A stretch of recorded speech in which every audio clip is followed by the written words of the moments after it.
Welcome back. Leading off the show, as always, is my good friend Luke Jones, doing great things, covering the Orioles, the Ravens, and much more. Luke, welcome in. Dennis, how are you, my friend? It's great to talk to you as always. Same here, Luke. We're in full bloom, man. My goodness, since the last time I talked to you, Orioles still doing some great things. Ravens, of course, doing great things on the field as well. The team is evolving. You got some news from the council, right?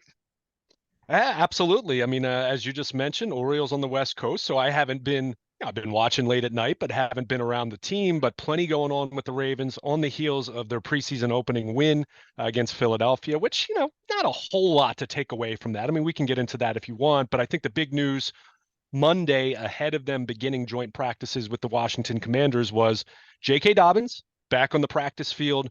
John Harbaugh says he's 100% healthy. We'll hear from Dobbins at some point, and point blank, he needs to be asked, why weren't you practicing? Because still no one has officially said why. I mean, he was on the PUP list, but John Harbaugh has made no mention of an injury. He said he's healthy now. He was asked why Monday was the day for Dobbins, and John just kind of wanted to leave it alone, which I can understand at this point in time. As I said to you all along, if Dobbins began practicing right around now, he would have 4 weeks to get ready for the start of the season. I think it gives him plenty of time to acclimate, get plenty of time to ramp up, plenty of time to get back in football shape, and from a team standpoint, get enough time to figure out how he fits and how to best optimize what he does within the scope of Todd Monken's offense. So, I said those first couple of weeks, I thought the team would be patient, at least publicly, in their stance. I'm sure, and not even I'm sure, I know there's been some frustration and some shoulder shrugging because we've talked about the realities of the running back market and how Dobbins fits into that picture. But I think from a team perspective, John Harbaugh is not going to say this publicly, but J.K. Dobbins is one of those guys. You know what you're getting from him if he's healthy, if he's right, if he's in shape, and by all accounts he is. And we'll see how he does out on the field. If he tweaks a hamstring the first few days he's practicing, he's going to be under a lot of scrutiny then, and understandably so. But he's one of those guys that probably doesn't need the full assortment of training camp practices to really be ready for the start of the season. So I thought mid-August was always when it made sense. If his most realistic goal, look, he wants a new contract. He wants to be paid and he wants to be paid handsomely. But if his most realistic goal was, at the very least, I'm going to mitigate some early training camp injury risk from those practices in late July and early August. If that was his most realistic goal, then he appears to have accomplished that. And, no worse for wear in terms of rejoining the Ravens on the practice field. Now he shares an agent with Dalvin Cook, who of course signed for, I guess the top end of his contract is around 8.6 million. Zeke Elliott's going to the Patriots for, again, between 3 and 6 million. So I don't know if there was any. I don't know if they threw him a bone, if they threw him money, what happened for him to show up. But you correctly predicted weeks ago that this is about the time we would see J.K. Dobbins, and it was great to see J.K. out in the field. And I want to talk about John Harbaugh too, because there's a clip where there's a prolonged hug between John Harbaugh and J.K. and John's really squeezing him. And John's come a long way, from being this hardcore iron-fisted coach to now he's a. I'm not going to say he's still a player's coach, but he has a lot more flexibility than what he did when he started 15 years ago with the Ravens. Yeah, no question about it. And I think part of that, Dennis, is sometimes you just have to play the game. Let's call a spade a spade. I'm sure the Ravens were frustrated. Of They're not going course. to come out and say that publicly, but they want their starting running back out on the field, especially when you have a new offensive coordinator, you have all these new moving parts. So there was frustration, but I also think at least to a point. Now, that doesn't mean that they were happy about Dobbins sitting out the first 3 weeks of training camp, but to a point, I think there's some empathy. We've talked, and you and I've talked about this a lot. I mean, the market, it's reality. And you just mentioned some names who were paid very handsomely even a year ago, now not making very much. And we can talk about whether that's right or not, but the market is the market, as is the case for any number of other services and goods, that are available for people to purchase. So, I think if you're John Harbaugh, regardless of how you might feel about it privately, does it serve any purpose to be surly with the media, to be surly with Dobbins to his face, anything like that?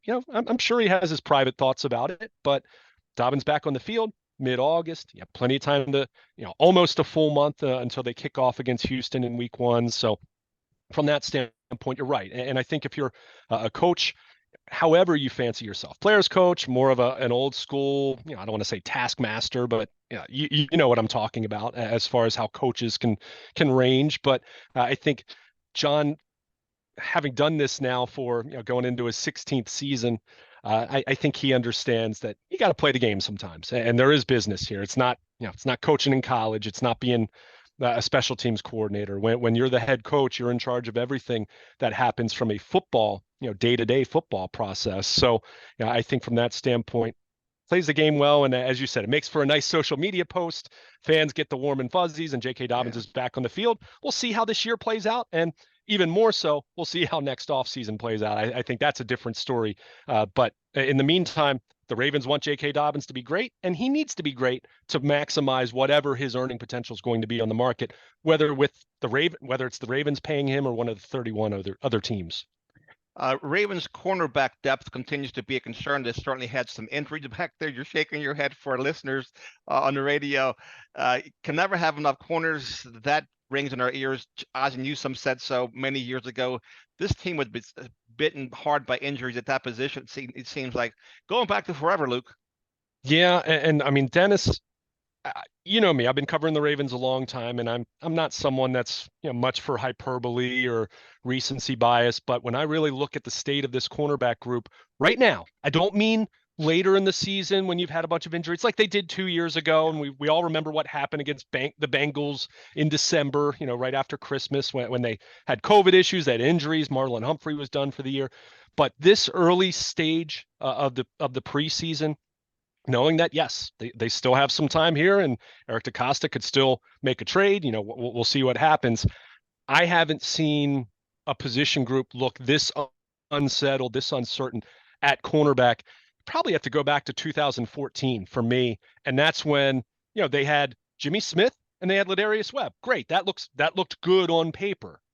But Shockey Brown and Asa Jackson, you were hoping to be your number 3 and number 4 corners. And I don't know. I look at this group right now and look, Marlon Humphrey's phenomenal. He's one of the best corners in the NFL. Are we? I'm signing off on Rock Yassin being a starter, but he's not what Marcus Peters was a couple years ago. So you have some question there. He's missed time. John Harbaugh said on Monday that he should be back pretty soon. I don't think he's in danger of missing the start of the season, anything like that. But he was a guy that needed reps, needed to get acclimated to this defense, and wasn't necessarily practicing at an extremely high level. Mm-hmm. But you just look at beyond him, even if we're going to sign off on Yassin and you say, okay, those are your starters. Who's the nickel for this team? Who are the outside corners that you're confident in that if something to one of those guys? And Humphrey's been mostly durable, other than the injury 2 years ago that he had in Pittsburgh that took him out for the remainder of the season. Other than that, he's missed very little time in his NFL career. But Rock Yassin's been a guy that has had nagging injuries and missed some time. So you're going to need depth. And I don't know who that is right now. They have seemed to have moved Brandon Stevens back to outside corner. We saw him play there extensively in the preseason opener. I don't think he's bad there. I think he's someone who's generally there in coverage, but we've seen him over and over struggle to make plays on the ball. But even if we're going to sign off on him, who's your number 4? Who's your number 5 there? I mean, Jalen Armour-Davis, he can't stay healthy. Kavon Seymour's been a good story, and look, I'm an advocate of how well he's played. I've mentioned it on multiple occasions. We talked to him in the locker room after Saturday night's game, but he's been a career special teams guy. I mean, is that really going to translate that if he gets pressed into action, you're going to feel overly confident there? Caillou Kelly, their 5th round rookie draft pick, Dennis, he didn't play until well into the second half on Saturday night. To me, that was a sign that they don't think terribly highly of his development and where he is right now. That doesn't mean he won't get there, but if they thought he had a chance to help them sooner rather than later, my goodness, why wouldn't you have him playing in the first half? It was the Eagles' backups. It's not like it was A.J. Brown and Devontae Smith out there. So, to me, that was a sign that they don't think he's ready or might not even be close to ready. So you can hear in the urgency in my voice, I have some concern at cornerback. There's no question about it. And it's not so much that these guys aren't going to come back from these injuries. I mean, Jalen Armour-Davis is supposed to be back soon. We did hear about Pepe Williams. He's having another ankle surgery, so he is going to miss the start of the season, but he's not an established guy either. So I just gave you a bunch of ifs. Marlon Humphrey, yes. Number one corner, one of the best in the league. You're not worrying about him. After that, it's a lot of uncertainty with that group. And Dennis, other than obviously your franchise quarterback, and the Ravens know that all too well the last 2 years, and having major issues on your offensive line, there's nothing that will sink a contender's chances of playing deep into January, or in some cases getting to January, than having those kinds of issues at the cornerback position. So, Sure. I don't even feel like I'm sounding the alarm, and that doesn't mean I don't think this is a good football team overall, but that is a position group right now that is not inspiring a whole lot of confidence, because you're counting on some young guys to come forward, and it's very simple. They're just missing time on task right now. Those reps on Saturday night against Philadelphia would have been so valuable for a Jalen Armour Davis or Demarion Williams if he was healthy, but they're not. And, or even Rock Yassin for that matter, who's not that experienced. He's still a relatively young player.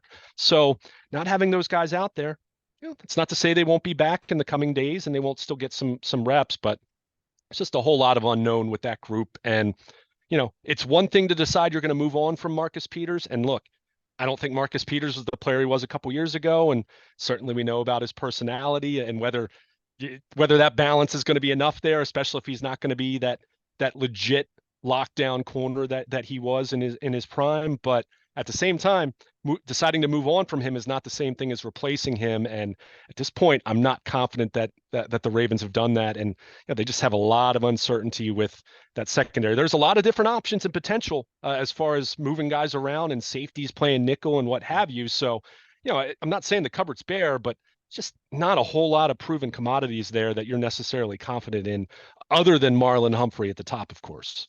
Yeah, Ravens also signed DeAndre Houston Carson from the Bears. Bears fans lit up, at least my timeline, said he's a great guy, great addition to the team, special teams ace, but he's a safety. He can't give you any help at corner. And now, as you mentioned, if Rock Yassin can't go, teams are going to throw away from Marlon Humphrey anyway. You can bet your bottom dollar that if it's not Rock Yassin, that cornerback, whoever it is, whether it's Brandon Stevens, forced into duty, or whomever, they're going to see a lot of action over there. They are. And I do want to point this out because I do want to be fair, full disclosure. I mean, this isn't Wink Martindale's defense where they're asking their corners to play a lot of man on an island kind of defense. They played a lot more zone last year. So it's not even necessarily that you need a great corner opposite Marlon Humphrey, but you certainly need someone that's going to be dependable there. Mm-hmm. Maybe the best example would be, and I'm not saying now, obviously, but what Brandon Carr was for the Ravens 4 or 5 years ago. When you think back to when he came in, I mean, it wasn't a Pro Bowl cornerback for the Ravens, but he was out there, and generally he gave you a really high floor on the opposite side of Jimmy Smith at that point. And then of course they worked Marlon Humphrey into the mix as well. So can they identify someone that can give them that kind of play on the opposite side from Marlon Humphrey? Yassin is the guy that they envision doing that. I'm not saying he won't be able to do that, but when he's now missed, at least a couple weeks here with the knee issue, it is a little bit concerning there. And again, you keep in mind, he's been someone who's had some nagging injuries. So, whether it's him, whether it's Jalen Armour Davis, whether it's one of the other young guys, Kevon Seymour, who, like I said, good camp story, but is that going to translate? Is he going to hold up against starting caliber wide receivers? That's where I'm a little more uneasy about it. So again, this is a position group. And when you couple that with some of the questions at outside linebacker and your pass rush, and Tyus Bowser still not being on the field, and counting on Owe and David Ajabo to take a big leap forward, that's a lot of ifs and a lot of unknown that you're counting on two extremely critical position groups to your defense. Luke, Ben Cleveland is a name that comes up a lot when the analysts such as yourself are putting together a current, if you will, 53-man roster. Some people have him on a practice squad. Some people have him on the team. He's had some reps at tackle. Is the team trying to showcase his versatility, or are they really looking for position for him in the effort to keep him in the starting 53 after having invested a third-round pick to obtain him? Well, you and I have talked about Ben Cleveland a lot. We talked about happened with Tyree Phillips last year, where got to the end of the preseason and it was clear that he wasn't going to be a starting guard for them. And I think at that point, because he was a former third round pick, mind you, I think they were looking to trade him. They couldn't. They waived him, and he ended up getting claimed. I think with Ben Cleveland, I think, look, you never really want to move on from a third round pick unless you just feel that it's not going to happen. I thought as much as he was kind of posterized by Jalen Carter in that highlight, he also had some good reps, and I thought he also played well at times. But one of the big knocks on him internally has been that while he's played pretty well in games, he has not been someone who's stacked practice, whether it's because he's just been inconsistent, he hasn't been able to stay on the field. So I think again, going back to what I was saying about the cornerbacks, time on task, when that's lost for a young player who needs to develop, you just get to a point where it's just like, okay, how much more time are we going to go down this road with this player?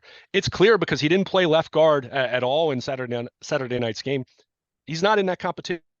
That's between Big Sala and that's between John Simpson at this point in time. So I think the question for him, it could be some of what you mentioned as far as potentially trying to showcase him, but I think there's also an element to, they know that Kevin Zeitler is going to be a free agent after this year. Who knows what's going to happen there? So how does he look at right guard? How does he look at right tackle? If you're going to be a reserve, if you're not going to be one of the 5 starting offensive linemen, you got to play multiple positions, or at least know how to play multiple positions, because that's the gig. When you don't have a starting job, you've got to be able to move around because you don't know what's going to happen and you don't have a backup for every position. So I think it could be potentially some trade showcase potential, but I also think they're trying to see if, hey, can he play multiple positions? Because if not, then he's not a very valuable offensive lineman to keep as a depth piece. So I think it'll be interesting to see how that plays out. And I think a big factor here in my latest 53-man roster projection, I had him on the wrong side of the bubble. For me, it comes down to this.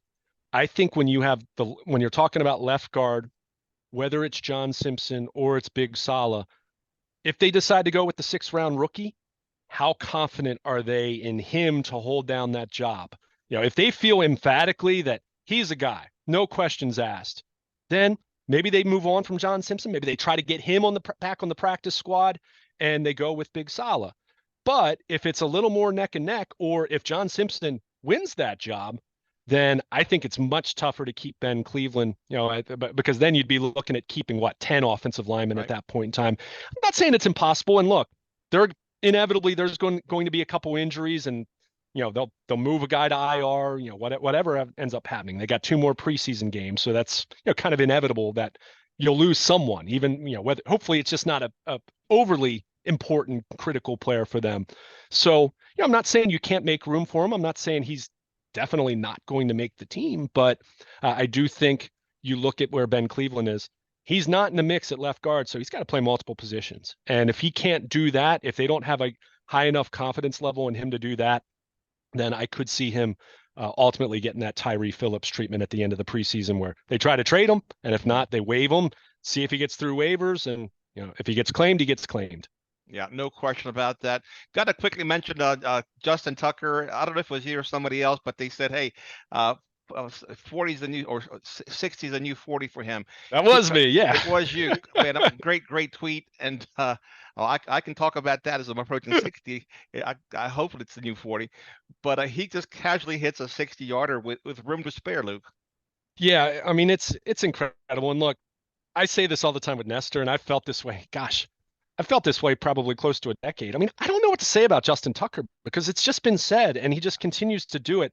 I do think what's probably more meaningful about that, I mean, we've seen Justin Tucker hit a 66-yard field goal, so 60, no biggie, right? One, he made it look so easy, but two, and I think this is the most important point, I think if there was any lingering question, and this isn't necessarily something that's on the forefront of fans' minds, but with them having lost Nick Moore to the torn Achilles, they bring in Tyler Ott as the long snapper.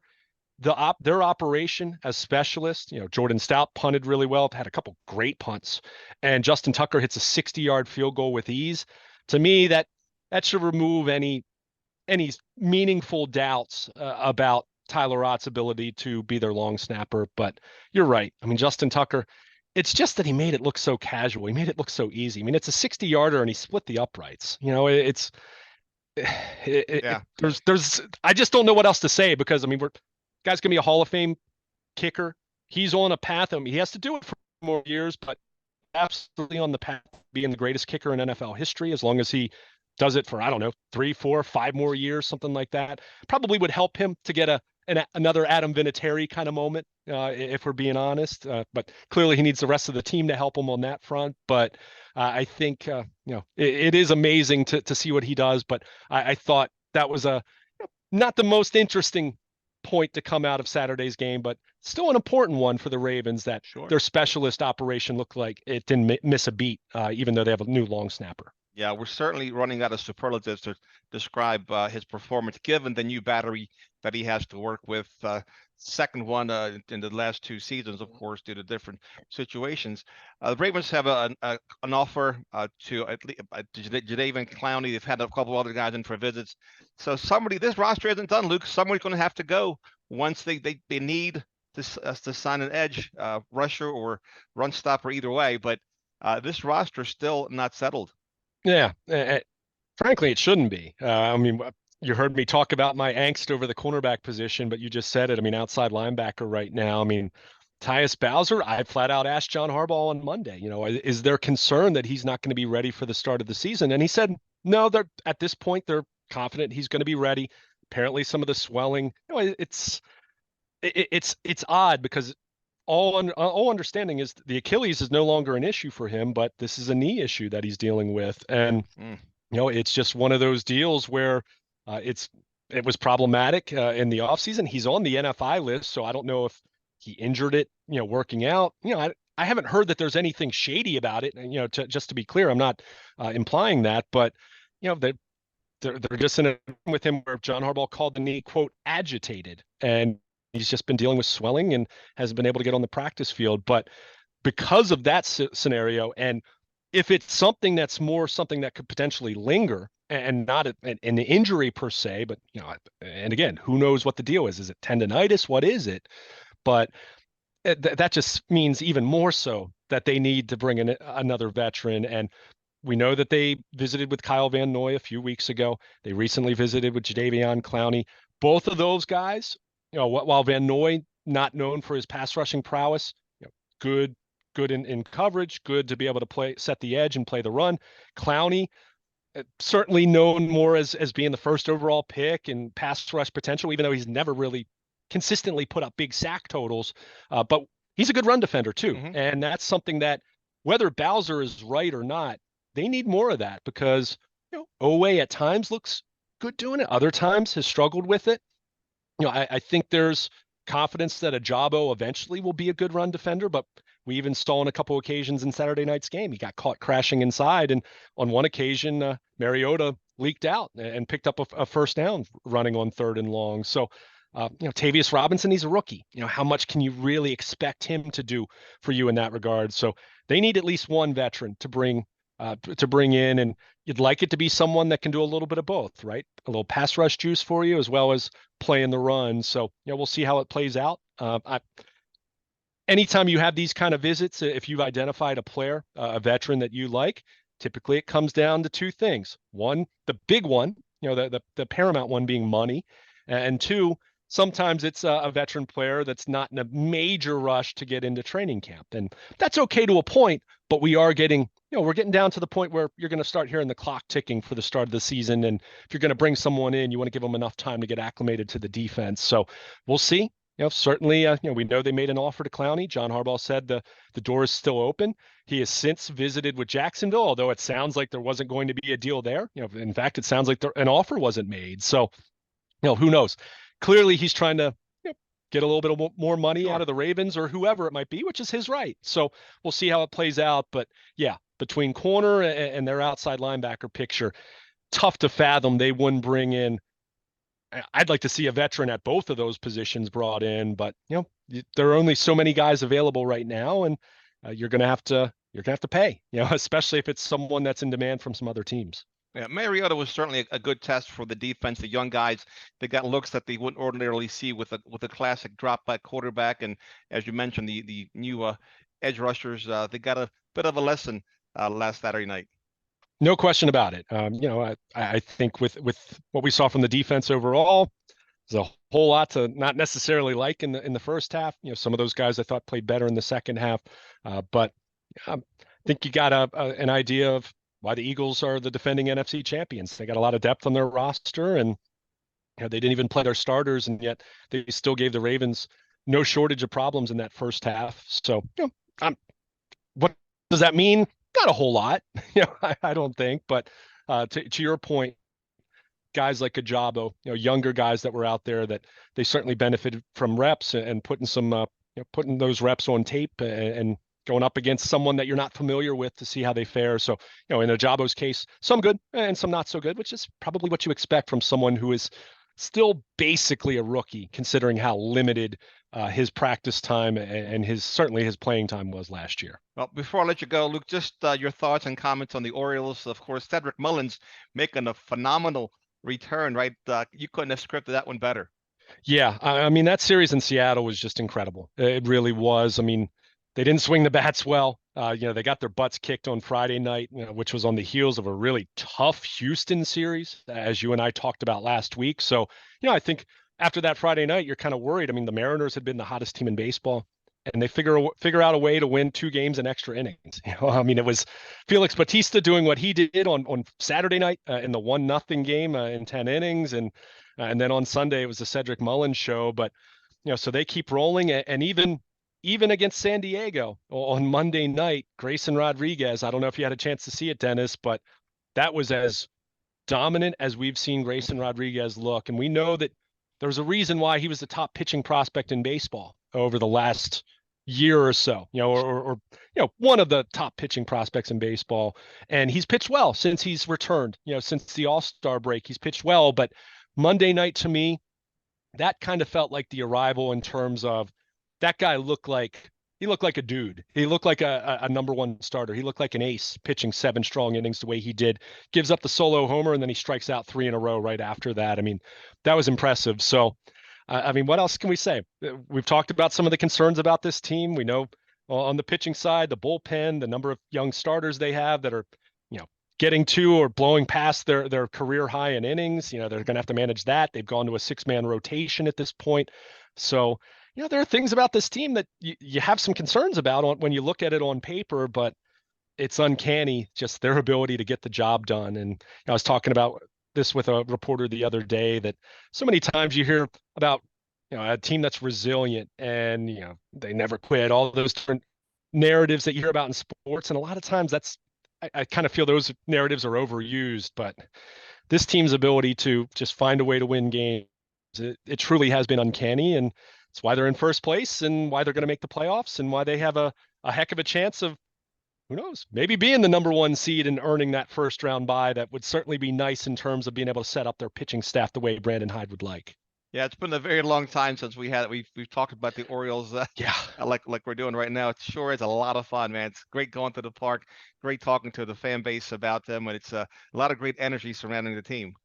no question about it. It's fun, and we're going to see how it plays out the rest of the way. You hope they stay healthy. Mullins is back. Aaron Hicks came off the IL. They did have to send Colton Cowser down, which, I didn't like to see, but I understand it. I mean, he was really struggling to a point where, it's tough to put him in the lineup, and, you hope he goes down to Norfolk, resets for a couple weeks, and who knows, maybe he'll be back come September and can still help them, because I think still has a high ceiling. But there's so much to like about this team right now. Even with some of their imperfections, they're still finding ways to win games. And by the way, they've been beating, maybe not the Padres here as much, because they've been, along with the Mets, the most disappointing team in baseball, but they've done it against really good competition. They've been beating winning teams. And even when they lose a series like they did against the Astros, they found a way to avoid getting swept, and they bounce back and they get the last game of that series. If your formula is winning series and then avoiding sweeps, you're going to be in good position by the end of the season. And that's what the Orioles have done now for, going on close to 5 months now. All right, look, please tell our listeners where they can find your social media, all the great stuff you do for WNST, Baltimore Positive, your blog, and everything else. Absolutely. I encourage everyone to follow us on Twitter at WNST. You can follow me personally at Baltimore Luke. Check out my blog at baltimorepositive.com. Coons for to Baltimore. The latest on the Ravens. I have my 12 Ravens thoughts from every day of practice. Orioles thoughts, certainly as they wind down this West Coast trip and they'll be returning home. We'll have plenty there. If you want to be on the WNST Baltimore Positive Tech Service, sponsored by Coons for to Baltimore. Any significant local sports news sent directly to your mobile device via the WNST Baltimore Positive Tech Service. And of course, anything on AM 1570 with Nestor. Any Ravens sound from Owings Mills, Orioles interviews from Oriole Park at Camden Yards. You can check out all of that in the audio vault at baltimorepositive.com. All right, Luke, as always, I appreciate your time. You do a fantastic job of covering the Ravens and Orioles. I know you got a busy day ahead of you. Absolutely. Appreciate it, Dennis. We'll talk next week. We'll have plenty to talk about. No question about it. There it goes. Luke Jones here on 1570 AM WNST. We'll take a quick break and come back right after this.